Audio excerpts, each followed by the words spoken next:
Guess what, mga kamarikon? Narinig ko kanina sa clinic na lalabas na daw ang DNA test result! Oh my God! Kaya, mga kamarikon, huwag kayong aalis sa abangan natin kung sino ang winner. Ito na ho ang DNA test results.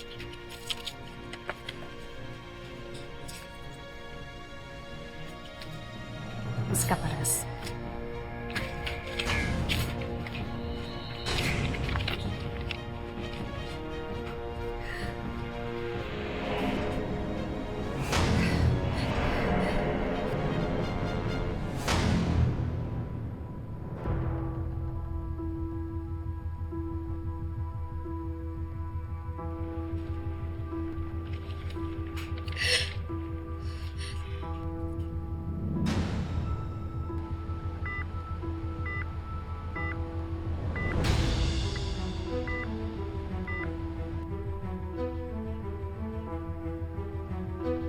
Kinumpirma ng DNA test results na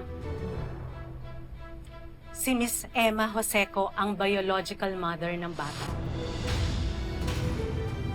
Anak mo nga si Maria Angela Caparas.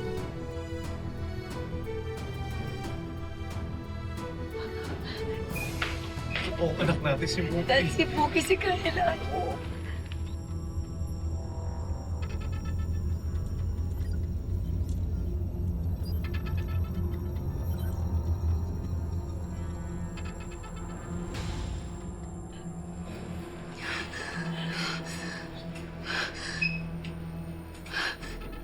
Hindi! Peke ang test result na to! Miss Caparas, huminahon ho kayo. No! Totoo ho. No! Niloloko niyo akong lahat! Binanipulate ko ang test results na to! Denial niyo! Ay, ka talaga! Higil ka na, Olive! Pag may nangyaring masama sa asawa ko, mananabot ka sa akin!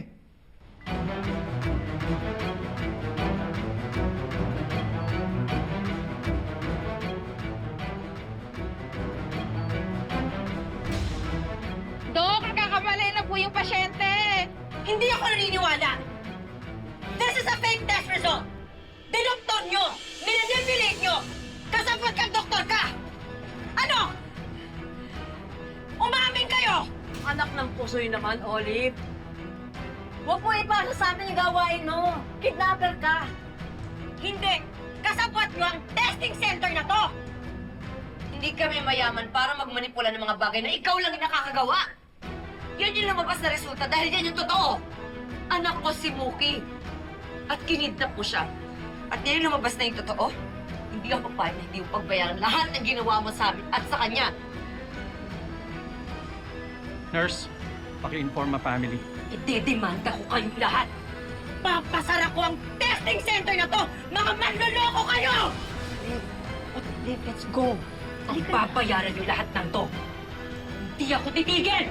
Hindi! Let's leave! Let's go!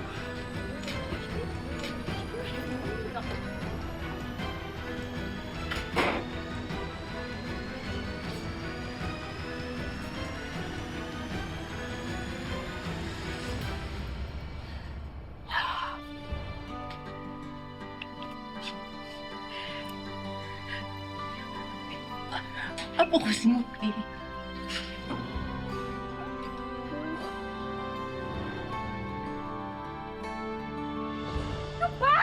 Tanga mo na dito, makinig ka sa akin. Nakausap ko si Myla. Nag-guilty daw siya kaya hindi niya tinuloy yung pagpalit ng specimen mo at ni Emma. In-online transfer niya sa akin yung binayad ko sa kanya. Binalik niya sa akin. Kaya may malaki tayong problema. May concrete proof na sina Emma na anak nila si Muki. Kaya any moment, pwede ka nang arestuhin ng mga pulis. No! No! Hindi ito pwede! No! Hindi ako papayag! Hindi nila makukuha sa akin si Muki. Oh, Emma, teka. Kukunin ko muna yung sasakyan. Tayo niyo ako dito, ha? Tatawagan ko si Kutsi, tsaka si Viro. Babalita. Naku, nasa yung cellphone ko. Eh, masandali baka Sige, naiwan ko sa Nay! Bili na kayo, ma'am. Oops. Ma'am, ano, 20 isa niyan, ma'am, ha? Ayan na, mga kamarikon! Mukhang minanalo na si Emma Joseco! Yaka! To dapat sa'yo! Ano ba? Olive! Ano ba? Tumigil ka na nga! Ano ba? Kung akala mo tapos na tayo, nagkakamali ka! Hindi kita urong! Ano ba? Tumigil ka na! Hindi kita titigilan! Kung akala mo nanalo ka na, Emma, nagkakamali ka! Nandito ka pa pala? Akala ko niluluto mo na yung mga depensa mo sa mga ibabato ko sa iyong kaso. I have powerful lawyers to help. May pera ako. May negosyo ko. Eh ikaw, kapag nasa iyo na si Mookie, baka ni pangbili ng gamot sa lagnat, hindi mo pa siya mabigyan. Hindi ko talaga siya pupurgahin ng gamot dahil wala akong sakit sa utak kagaya mo! How dare you touch me? Sakit pala sa utak ang hanap mo, ah.